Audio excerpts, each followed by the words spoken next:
Tir direct.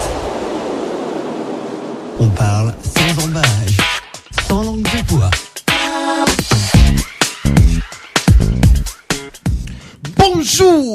Bonjour encore, chers auditeurs. Comme tous les jours, effectivement, c'est à partir de 9h. À partir de 9h30, c'est l'heure de Tir direct. Aujourd'hui, déni de justice quand le meurtre d'une jeune enfant fait l'objet du mépris d'une certaine presse. Mesdames et messieurs, chers auditeurs, je vous demande pas de m'aimer car je ne sais déjà très mal aimer. Je vous demande seulement de m'écouter, de me supporter le temps de cette dédicace en passant l'or au feu qui prend toute sa valeur. Et pour le cas d'espèce, je suis l'orfèvre et vous êtes la matière.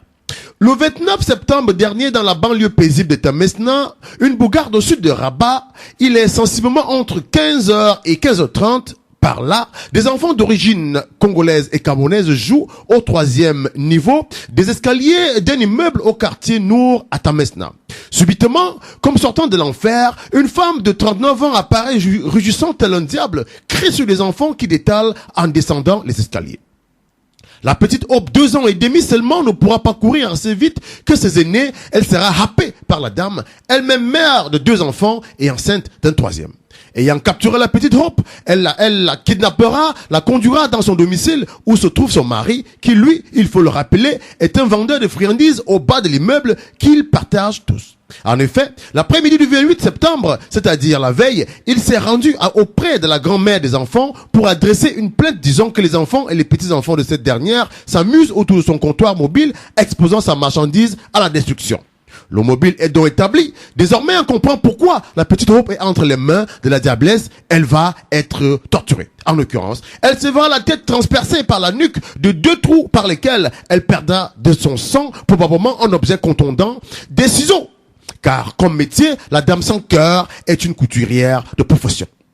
Ayant commis le crime, la coupable essaiera en vain de dissimuler les preuves. Primo, elle nettoiera minutieusement le corps, voit la tête ensanglantée de la petite meurtrie. Elle transportera discrètement le corps et le déposera tout près de l'endroit où son mari stationne quotidiennement sa brouette de friandises à l'entrée de l'immeuble, comme pour rappeler le motif du crime. Petit détail qu'elle oublie, c'est qu'au bas de l'immeuble, juste en face, un des enfants qui était avec Hope est en embuscade et là, elle la voit déposer le corps. Puis, s'éloigne en prenant l'entrée de l'immeuble voisin, rattaché au leur. Et c'est par la dalle que cet immeuble qu'elle rejoindra, c'est par la dalle de cet immeuble qu'elle rejoindra son appartement en laissant à chaque pas des traces de sang. Segundo, l'enfant en face vient avec les autres copains et ensemble, ils réveillent Hope. Voyant qu'elle ne réagit pas, ils accourront auprès des parents de Hope pour informer la maman qui, une fois au courant, va choquer, comme on dit couramment.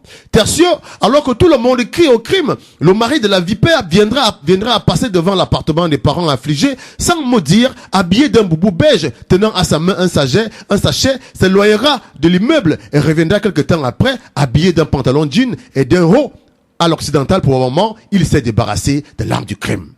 Alors que la foule s'amasse autour du corps de la victime, des enfants d'origine subsaharienne remarquent la présence de la dame, cette fois-là habillée d'un djellaba noir, questionnant les autres femmes en darija. Elle veut savoir s'il y a des témoins qui ont vu la personne qui a déposé le corps. Mais ce dont elle ne se doute pas, c'est que les enfants la suivent et comprennent ce qu'elle dit puisqu'ils sont nés au Maroc et parlent donc normalement la langue. Très rapidement, l'enfant sera conduit dans un dispensaire de proximité qui ne pourra pas faire grand-chose. Mais l'infirmière, très sympathique, appellera l'ambulance qui se pressera d'arriver une fois sur le lieu. Les ambulanciers refuseront de transporter le corps. Sans perdre de temps, l'attente de l'enfant, la salle de la famille encore lucide conduira l'enfant grâce à un taxi blanc à l'hôpital Cheikh Zayed où l'on diagnostiquera, après plusieurs tentatives de réanimation infructueuses, la mort. C'est alors que toute la communauté noire du quartier mobilisée, aidée par les enfants bons informateurs, la femme essayant de quitter l'immeuble sera mobilisée. Jusqu'à ce que la gendarmerie soit conduite presque par insistance sur les lieux du crime, car les ayant appelés pendant près de 30 minutes sans suite, un groupe de personnes d'origine noire s'étant rendu à la gendarmerie avait été obligé de dire qu'elle rentrait pour se rendre justice si les forces de l'ordre ne voulaient pas venir intervenir. C'est ainsi que sera arrêtée la dame et conduite à la gendarmerie. À cet état de choses, la question que nous posons est de savoir quelles peuvent être les motivations pour lesquelles une presse comme le 360 kiosque peut titrer une fillette morte à Temara, 3 points de suspension pour quelques bonbons. Les 3 points de suspension marquent clairement, en lisant l'article, que la fille aurait été tuée parce qu'elle a volé des bonbons. Puis, pour quelle raison parlait-il d'actes maladroits alors que la femme a purement et simplement tué, voire assassiné, et en plus avec préméditation, nous dirons même avec des circonstances aggravantes? Pour quelle raison cherche-t-on à protéger cette criminelle? Sait-on que dans ce pays, dans ce royaume, la Constitution garantit les droits fondamentaux tels que la vie à tous sans exception, qui sont les corbeaux qui osent vouloir traiter si vulgairement le meurtre d'un enfant? N'ont-ils pas d'enfants ou simplement parce qu'ils estiment que les leurs sont blancs et donc valent plus que les enfants noirs? De grâce aux procureurs et juges du roi, rendez justice sans parti pris. Nous vous faisons confiance, c'est votre boulot. Frappez par l'exemplarité, châtiez sans pitié, pour qu'aucun énergumène du même genre n'ose à nouveau, non, jamais plus. C'était T-Direct. Voilà.